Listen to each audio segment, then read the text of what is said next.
I'm going to start here with, this is from Shanti Deva. It's one of my favorite pieces. As a blind man feels when he finds a pearl in a dustbin, so am I amazed by the miracle of awakening, rising in my consciousness. It is the nectar of immortality that delivers us from death, the treasure that lifts us above poverty into the wealth of giving to life.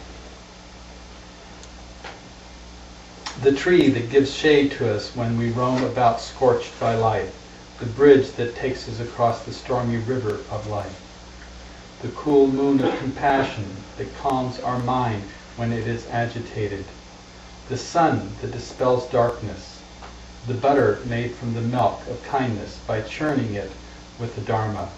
It is a feast of joy to which all are invited. So tonight there are two pieces I'm going to kind of circle around, and one of them is this whole idea of karma and its relation with what is known as the kind of wheel of dependent origination, which is really somewhat, these are two of the heart teachings of the Buddha, and particularly dependent origination, since it was the sort of the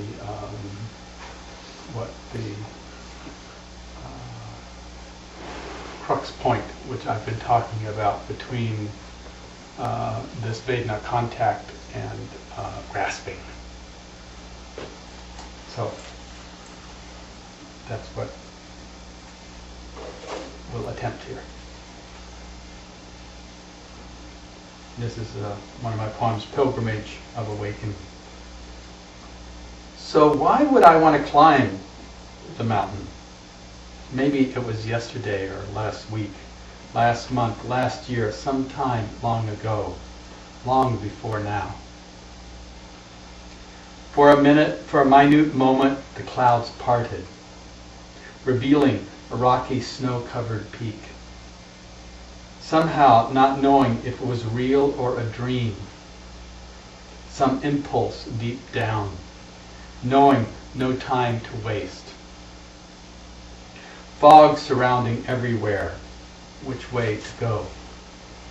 Sitting down like the sages, seers, seekers, listening, breathing, fidgeting, thoughts like streams of every color darting off, landing nowhere. Was it a month, 2 months? Waiting for that inner compass, that trusted, voiceless instinct, like a sleepwalker, the heart knowing its way.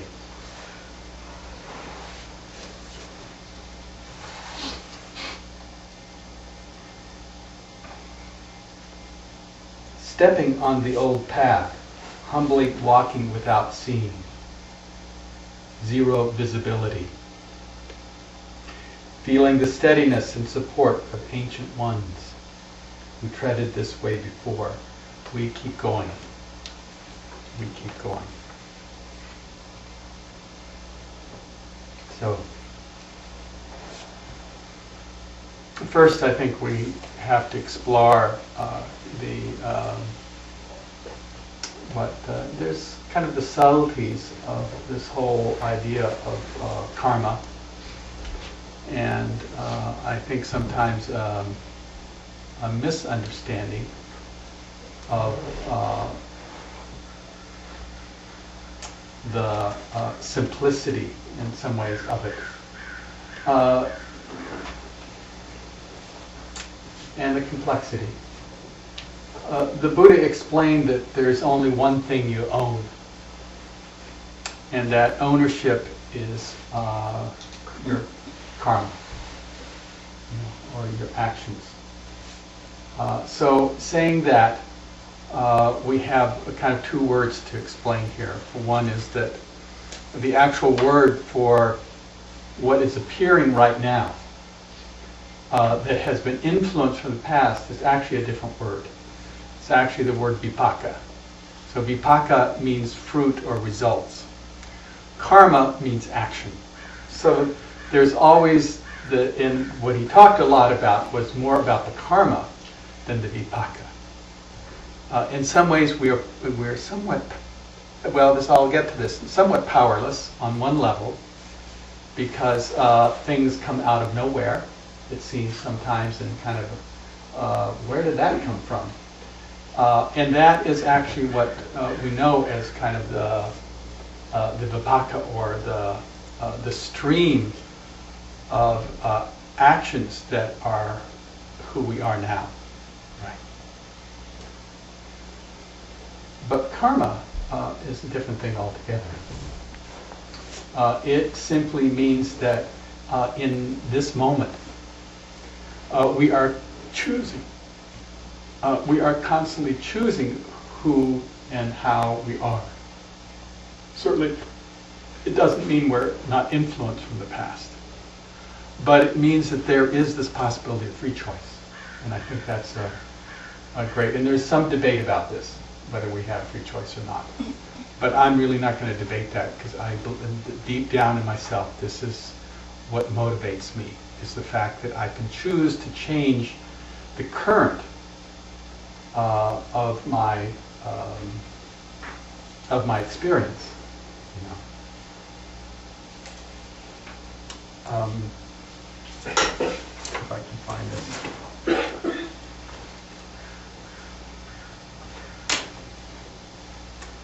This is just usually a lot of times in the morning recollections as the monks go. I am the owner of my karma. I inherit my karma. I am related to my karma. I live supported by my karma. Whatever karma I create, whether good or evil, that I shall inherit. So that's it, folks. That's all you get. You know. But I also like this. What I was looking for was the piece around exactly kind of the refinement of karma is actually avoiding wrong company, associating with the wise, reverence for elders, residing in a suitable locality, possessed with the merits of past deeds, the vipaka, setting oneself on a virtuous course. So that's really, it's kind of these are simple laws that govern our kind of reality. And some of the subtleties here in this word vipaka, that from the understanding, or my understanding, what I should say, is that you are a collective of countless actions in the past. I mean countless. And they say, he only said, well, from beginningless time. Okay, whoa. Again, this is one of those time things, right? Beginningless time. Okay, so, we're talking billions of years here. Anyway,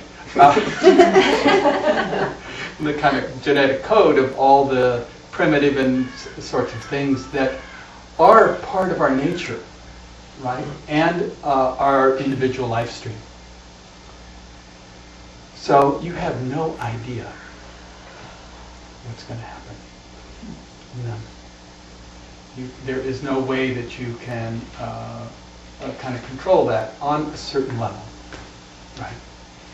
So one of the things is they talk about, well, if you have a deep understanding of this, then what happens is to understand the world of vipaka, is to understand, and the world of dependent origination, is you then understand what they call spiritual immediacy.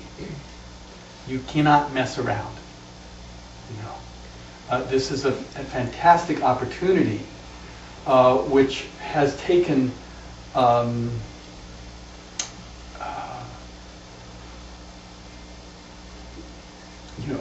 dozens of lives and generations that actually have over and over again created what you have right now. Now, in the mathematics of the fact that you are here, it's an impossibility. the math is impossible. You know?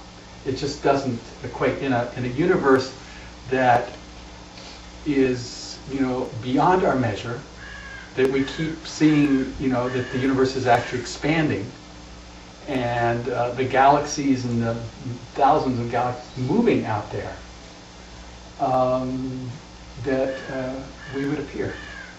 You know, what's the odds of that? You know, phenomenal. Now, one of my teachers, Kalu Rinpoche, in his explanation of, you know, they have a lot in some of the Tibetan forms that they, you know, what is it? That's fire and brimstone. Is that what it's called? Yeah, fire and brimstone. So, you know, it's like, get off your butt, you know. And he had this, there was a big triangle, one of these Tibetan thangkas at the back of the room, and it held about maybe 10, 12 people. And this small little monastery near a place called Darjeeling, maybe 3/4 a day from Calcutta up the mountain, about 8,000 feet. And in this room, this thangka was there, and it was sort of V-shaped and had all these very complicated levels of like fire and freezing and all these different things. And you could say, you know, it's like Dante's Inferno or something, you know, but all set up in a kind of triangular shape, you know. And you know, when he would go on his little ramps about spiritual immediacy, he would go, well, your chances of being born as a human being there's different ways that you can be born. And some of them do not have the opportunity for spiritual life. You know, they are basically survival lives. Or they don't have the inquiry as part of the mindset. So it's not much different than, say, maybe this, I'm getting tricky here, is survival, I was going to say animal, but survival skills, you know, just enough to feed yourself and stay healthy enough to feed yourself and stay healthy enough to feed yourself again and again. And I think that's really the wonders to me of kind of hanging out in India a lot. There's a lot of awareness of that in your face. And they do not necessarily have an opportunity to have spiritual life. You know, not that some of them, even in those circumstances, take it and are fabulous. But it's really difficult. Interesting enough, it is a very spiritual country, and it's great poverty. And anyway, to finish story, was he would take a pin, you know, like a pin, and he would go up and he would take it, he would put it at the top of the pyramid, of this pyramid, huge pyramid, and he said, "Oh, this is human beings and above." You know, basically saying your chances of being born as a human being were close to null in the mathematics or scheme of things, from whatever mind conceived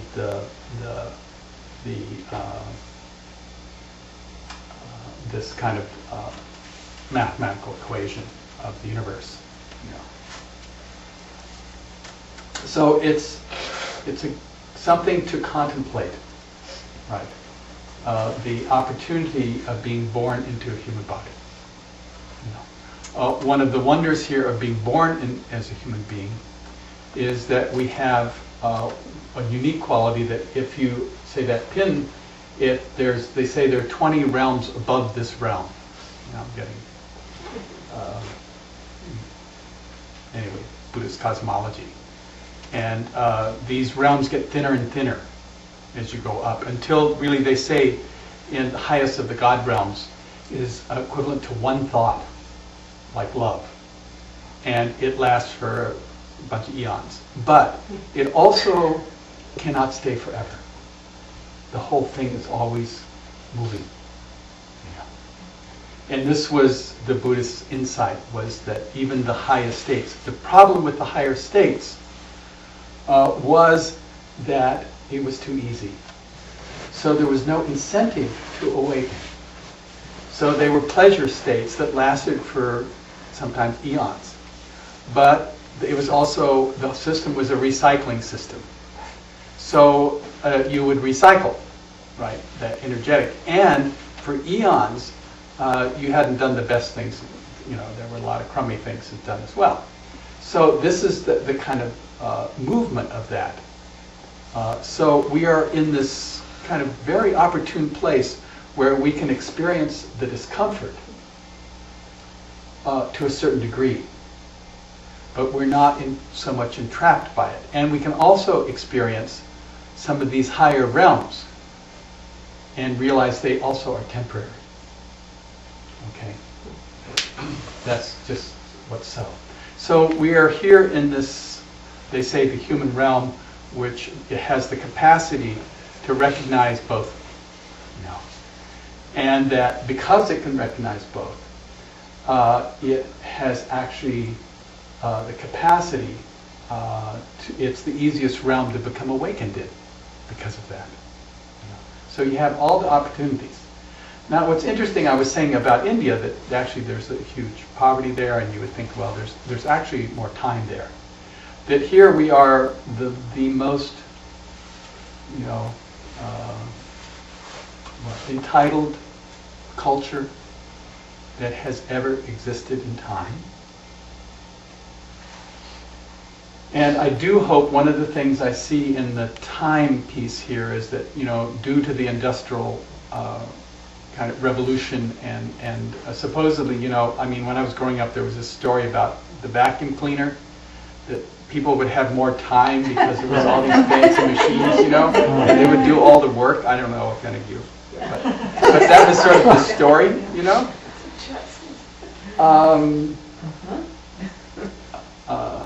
Well, it didn't exactly happen that way, you know, because of the grasping, you know, and the entitlement, you know,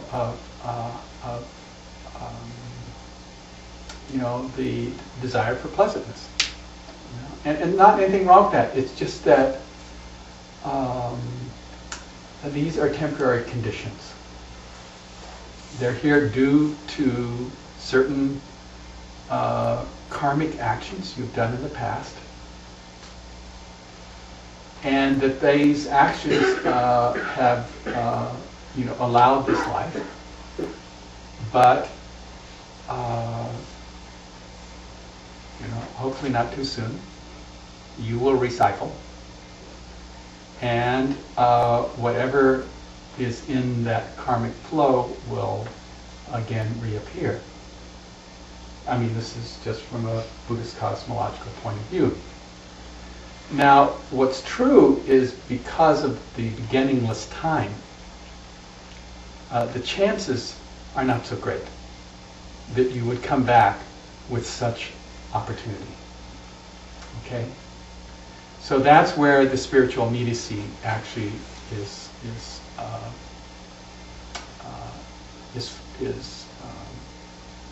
you know, put in your face, you know? And with that, then we have to begin to understand the karmic sequence here of how it happens. And first of all, we are the vipaka, so we are the fruit. It's like when you sit here,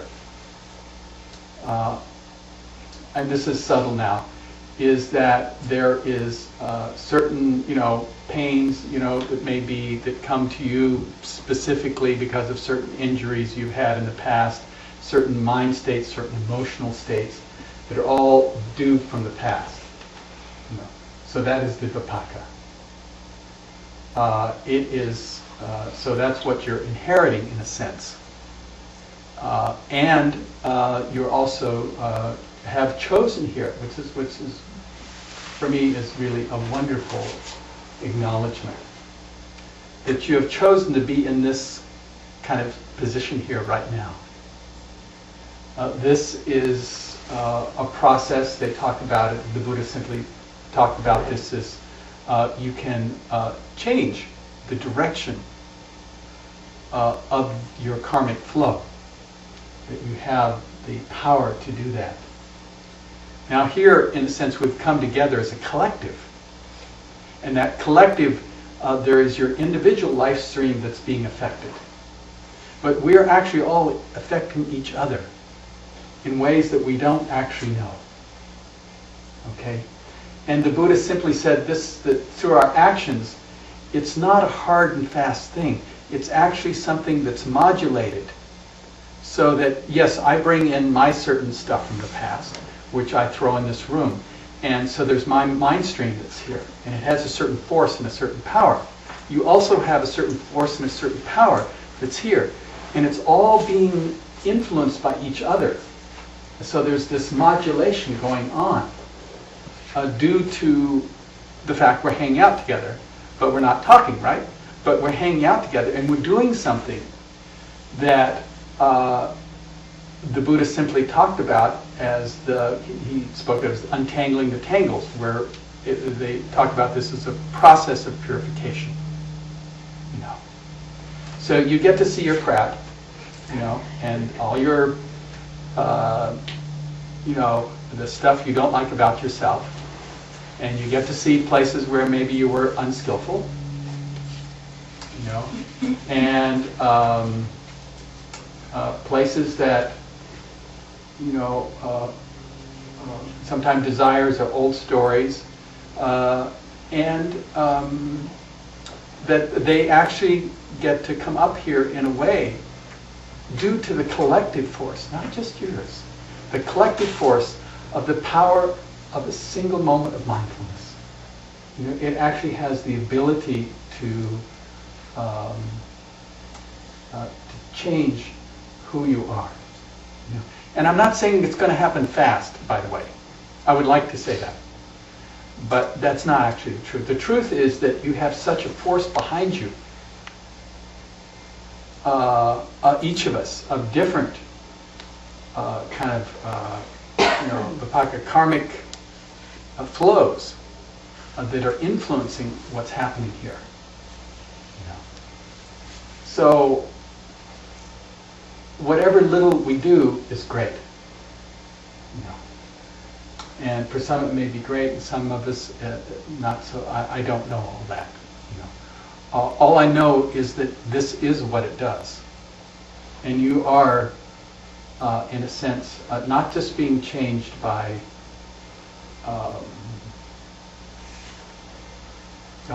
one flow of mind, you know, but actually you're part of a collective that's being changed at the same time. So it's all being, in essence, it's being modulated through our intention in coming together like this and working together.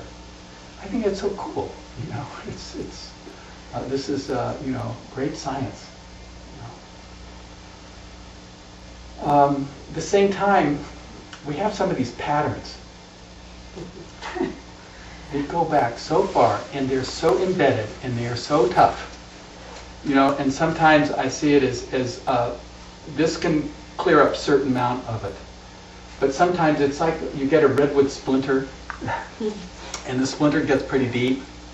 And what happens is you don't get it out right away. And this, I think, is a lot of childhood stuff. And then it sort of, you know, the skin kind of grows over it and it's there. But it's whenever you pick something up or something, it hurts, you know. So we actually carry that with us. And I would love to say that, you know, that we actually can cut the skin and open it up and bring it out. But sometimes life has to do that. So we can work on it here and see how it's open and brought out, but it doesn't necessarily mean it's brought out here. You know, I wish I could say this was a panacea, but that doesn't seem to be the case. The case seems that, you know, sometimes it's through relationships, sometimes it's you know, doing therapy or some kind of interpersonal work that can cut that to take it out. You know, but if it's something on the surface, a lot of times, and it's not very deep and doesn't have a lot of layers over it, what I've seen is this works great. You know, it will make you aware of the others, but a lot of the surface material gets actually kind of cleaned up here. It's, that part is very true and workable. One of the views of this modulation that goes on is, I actually put a picture up. Well, I put the picture of me with the snakes, with the cobra on my head. You know, I just wanted to make sure when I was gone that there was something wild there, you know.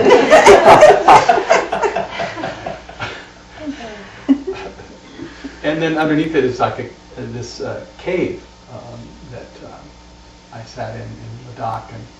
And one of the things there is I wanted to study was this whole aspect of karma, because usually the teachers I work with, they stay away from this stuff, you know. But to me, it's actually quite fascinating. And I think it's important to have some kind of understanding of how these streams kind of work in us, you know.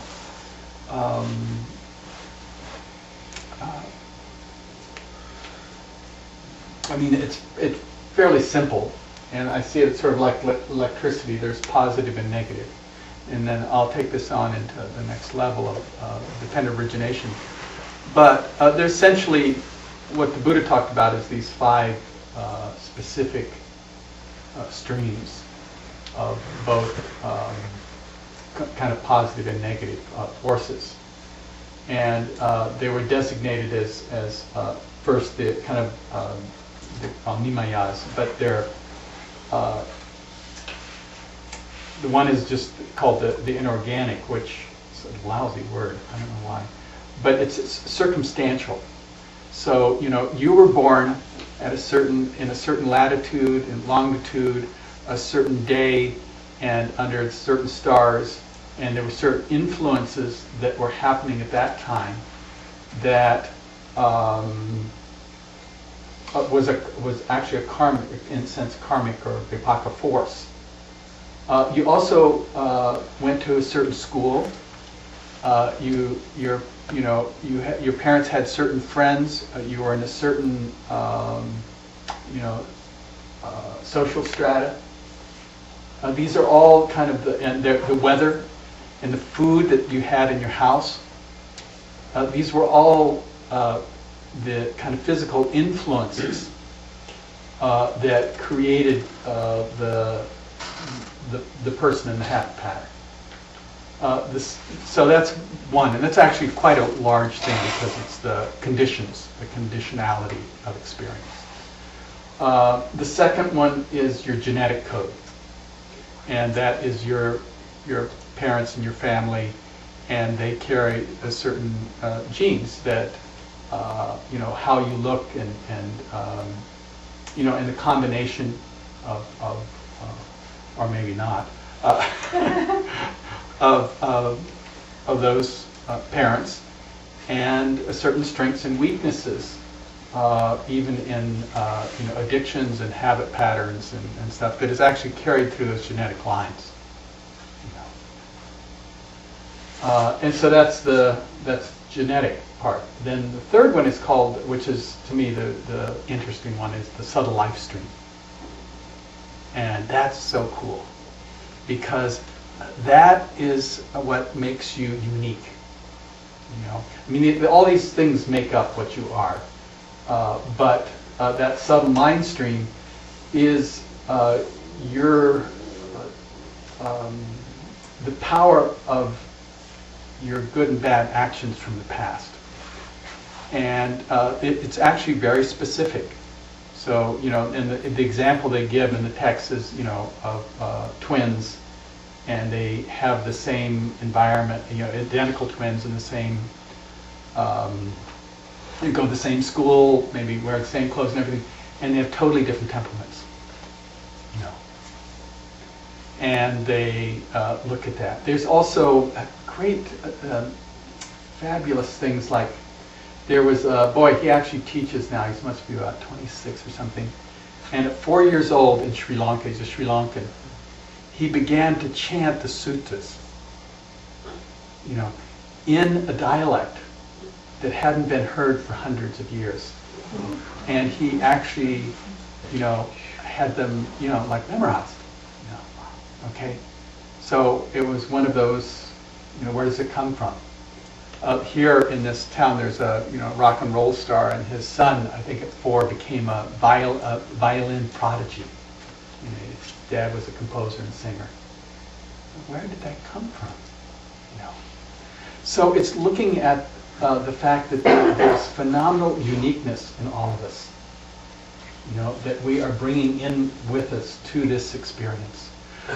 You all here, and from my mind, is this isn't the first time you've done this. You've been doing this. You've been on this for a long time. It's too specific a thing to be in this culture and even come across it. It's just, there are too many millions of other people and other choices that this could be all about. So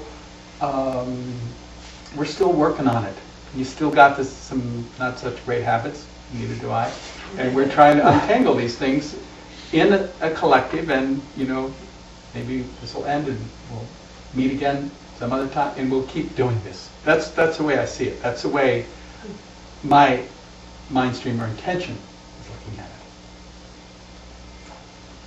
Now, there's also what is known as the Chitin Maya, which is actually the mind, Imaya, which in the old text was translated as a psychic life. And that meant that there's actually, once we begin to train the mind in a certain level, that it begins to have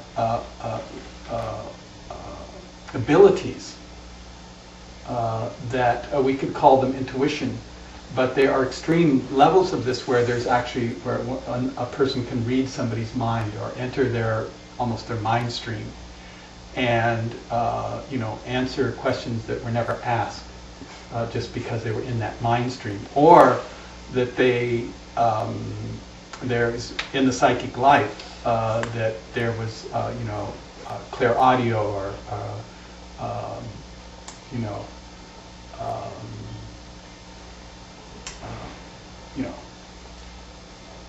all these different types of basically subtle powers that the mind actually has the capacity for. And they say that in earlier times that actually the minds fell into those easier than they do now, because I think we live in such complex times, that we actually don't have as much connection to that as maybe our grandparents or our great-great-grandparents had, because their lives were simpler, and therefore that they looked at nature and things from a much more connected way. I don't know this. I'm just saying that it feels like that's would have been possible, and not any big fanfare about it, Just that's was what was so, So there was, the ability to predict somewhat the future or whatever, which we have, 25% of our dreams sometimes are precognizant. Is it what's the word?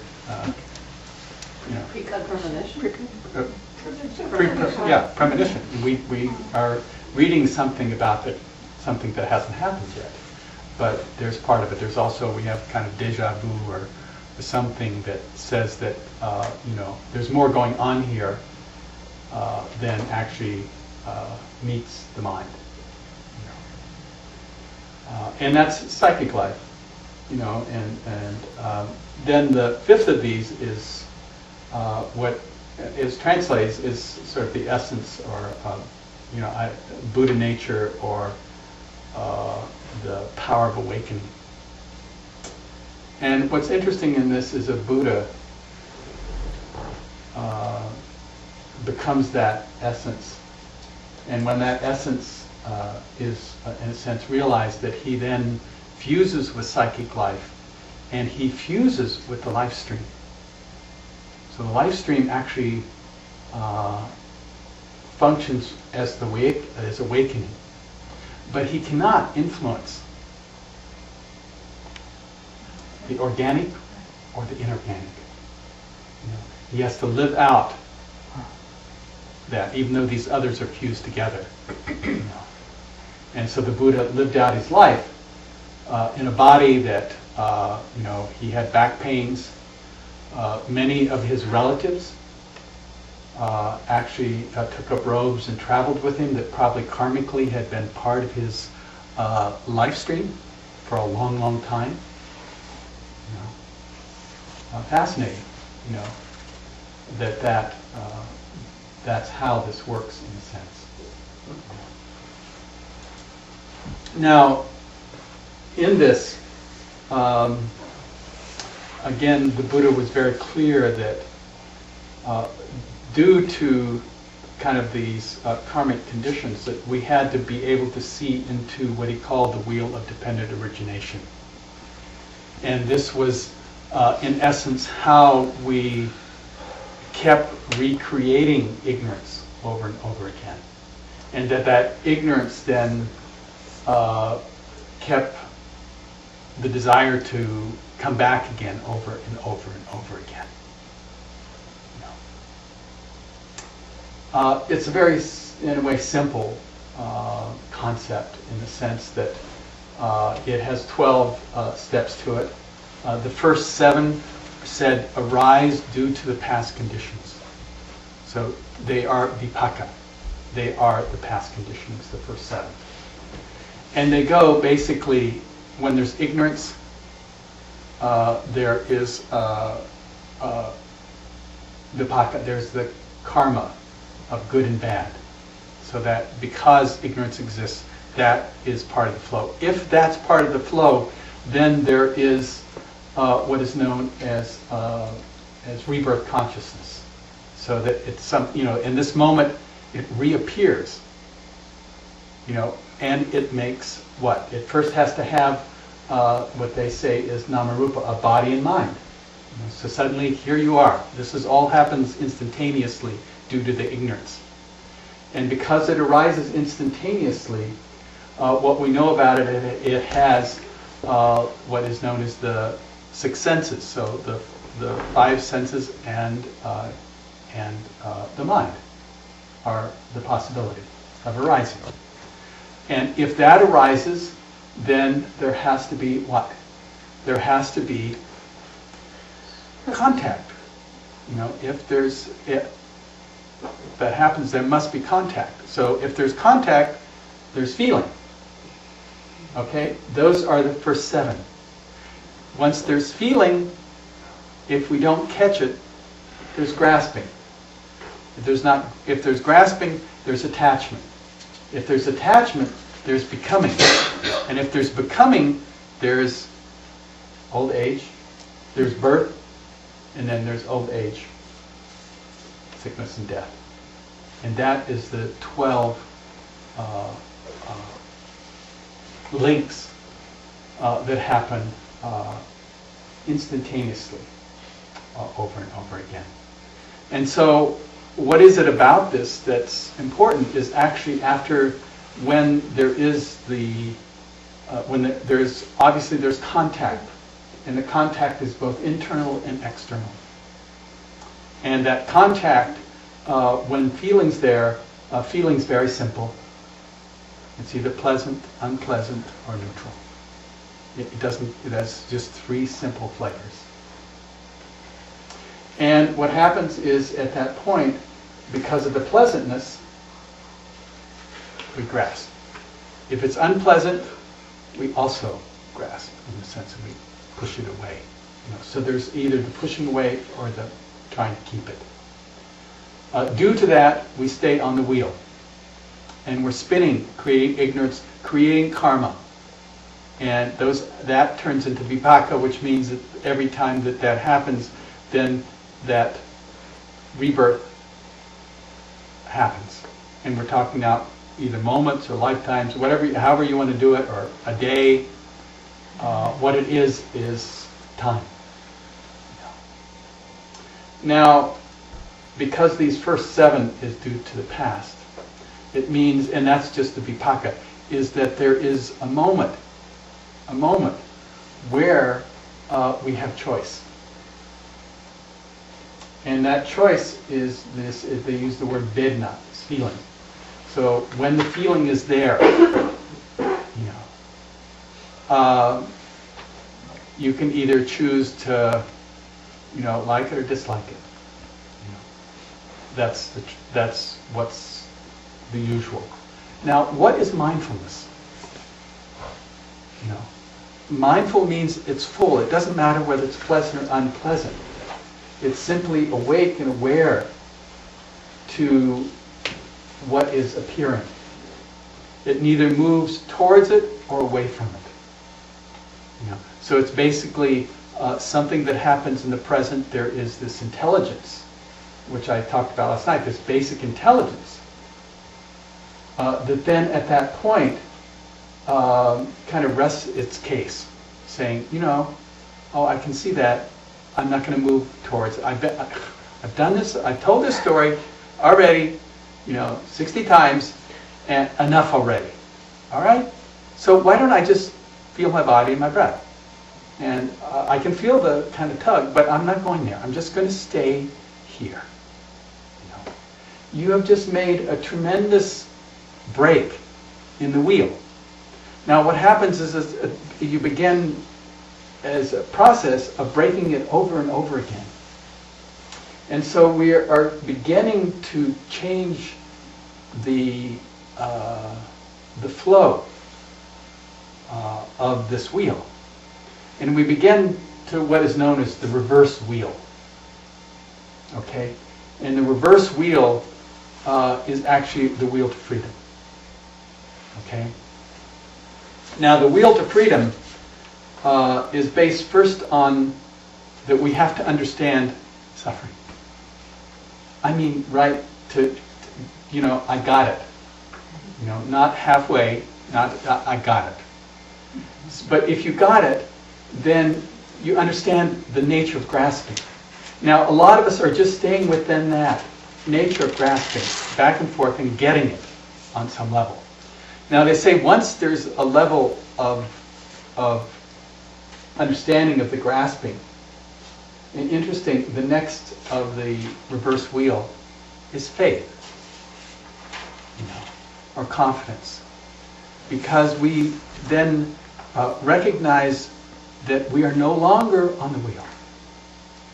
We're off the wheel for that moment. And that then gives us confidence in where this is going. It's sort of like the poem I read, in the sense we get a glimpse of the mountain on some level. We have some instinct for it. And I don't know, it's just only an instinct at that moment, at that time. And so you'd say that was just faith. And then with that faith, actually the next thing that arises, they use the word piti, is actually some kind of excitement or joy. And that joy actually changes. Because at first it kind of builds and we go, oh, I think I know a little bit about what freedom is. It's just about non-grasping. So I know a little bit about peace, and I kind of get excited about that. And you're like, wow. And now they use the next word, and I'm going to be careful with this because this is a translation, because they use the word rapture. But what I understand of it, and from an internal place, is that when we understand the parameters of non-grasping, and I spoke about the vividness last night, about how all the senses, everything's brighter, And in that brightness and the suchness of things, there is, actually a marvelousness to living. This is really a unique thing that is, certainly it has its problem when when you're caught. But when you're not caught, it's something else. Okay? But we're talking about fairly subtle experience here. Because it means it things have to be fairly steady. And so there's a sense of rapture, actually, or that's the word they use, but there's some other. Well, and then they say that because of that feeling, then there's a sense of tranquility. And the tranquility turns to peace. And then the peace, this is to me the height of it all.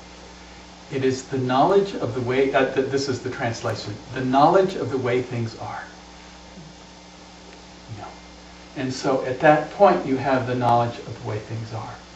So in the reverse wheel, what is starting to happen as the mind no longer is grasping and begins to recognize the vividness and the spaciousness and the capacity of relaxation or ease or tranquility that's there and the peace that's available, one begins to understand Dharma, the knowledge of the way things are.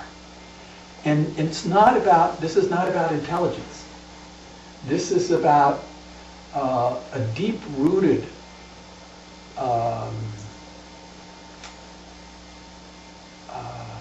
it's like understanding how plants grow. It's knowing how things happen. It is the kind of the wisdom factor that comes not from knowledge, but from kind of a cosmic or universal understanding of things. And it has some of that psychic life in it, kind of the knowledge of the way things are. Okay, the next one's kind of, I always have a hard time describing this one because they use the word disgust. Once you know the knowledge of how things work, what you see is the nature of suffering. So you suddenly see that the cyclic reality of how the world turns, there's a huge disappointment. It's like, oh, this is where it goes. And I got the suchness, I got how, wow it is.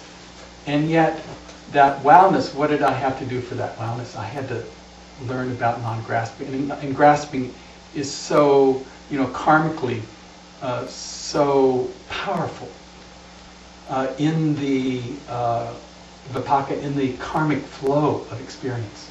So here I've got this little window of place. We're in this little, 9 days, in this little window. Little window of all the days of your life already. This is a little teeny window. And so then there's a recognition of the disgust is that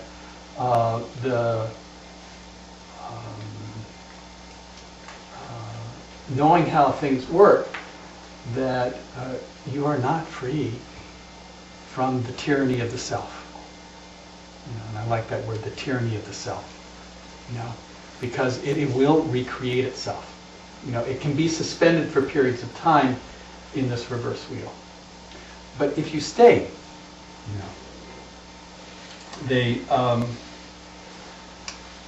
you begin to see that that tyranny of self begins to actually, they say, fade away.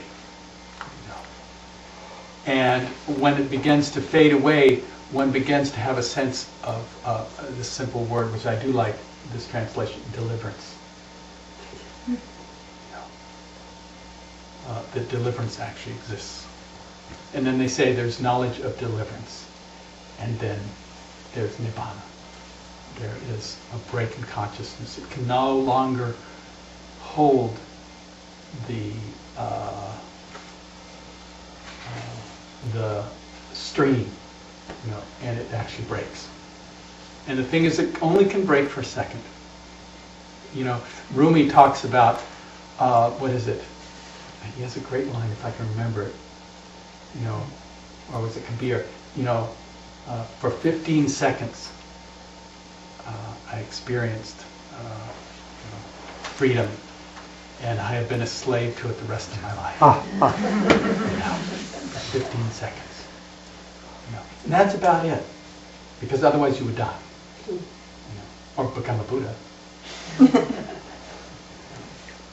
So there is that promise that somehow when we stop the grasping and we begin to and this is this is not a linear process, by the way. Sorry, because you can actually go from kind of a sense of faith right to the way knowledge, the way things are, and then backtrack and go forward. I mean, it's not.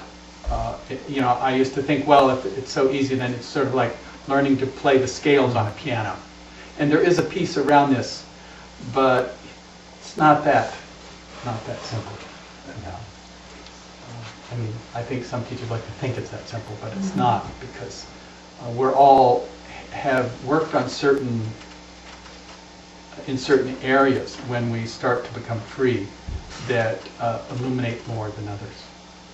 For some, it may be lots of joy, a lot of piti, and so, for somebody else, it's like this huge understanding of suffering, and somebody else, it's like this.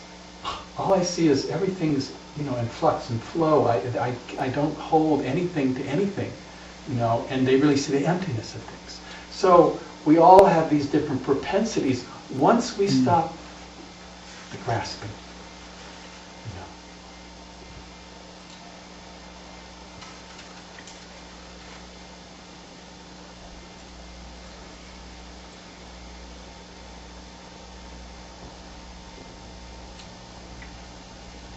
The mind itself.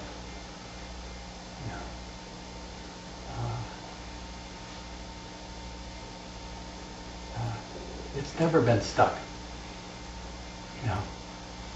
It's actually always been free. So when I say, oh, the mountain, and I have a glimpse of it, that actually the peak is always there. The clouds of confusion covered.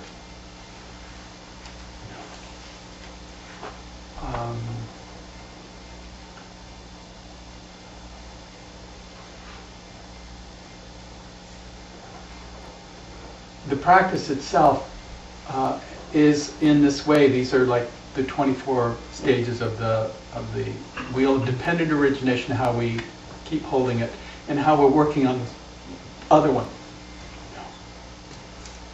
And that it is there supporting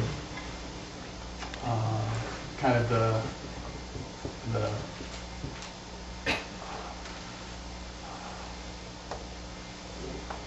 this knowledge of the way things are, the kind of the knowledge of the Dharma.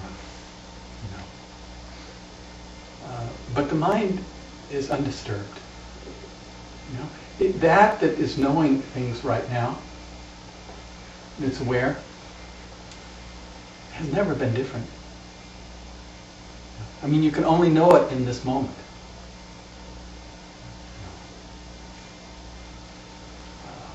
But it itself has never been different. And so our capacity then to recognize that that knowing of it is actually enough.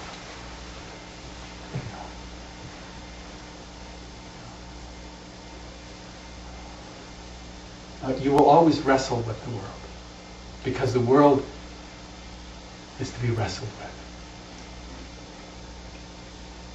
Freedom is something that is inherently yours. You were born with it.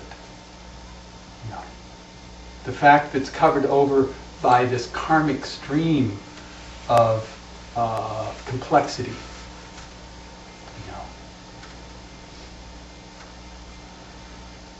And the process is untangling it.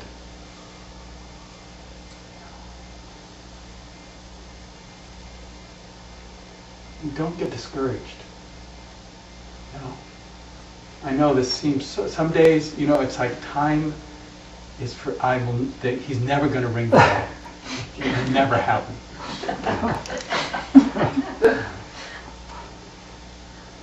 Relative. But the same way that that relative confusion is there is also the awakening. And awakening has never been confused. It simply sees things as they are.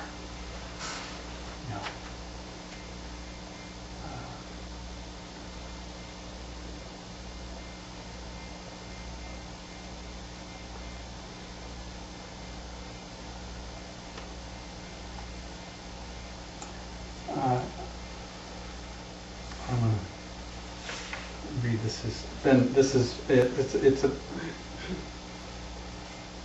this is by W.S. Merwin. It's called Finding a Teacher, and it was always one of these things that you kind of read and go, oh, I know what this is about, and it's really a wonderful piece. In the woods, I came on an old friend fishing, and I asked him a question, and he said, wait. Fish were rising in the deep stream, but his line was not stirring. But I waited. It was a question about the sun, about my 2 eyes, my ears, my mouth, my heart, the earth with its 4 seasons. My feet, where I was standing, where I was going. It slipped through my hands, as though it were water into the river. It flowed under the trees. It sank under the hulls far away and was gone without me. Then where I stood, night fell. I no longer knew what to ask. I could tell that his line had no hook. I understood that I was to stay and eat with him.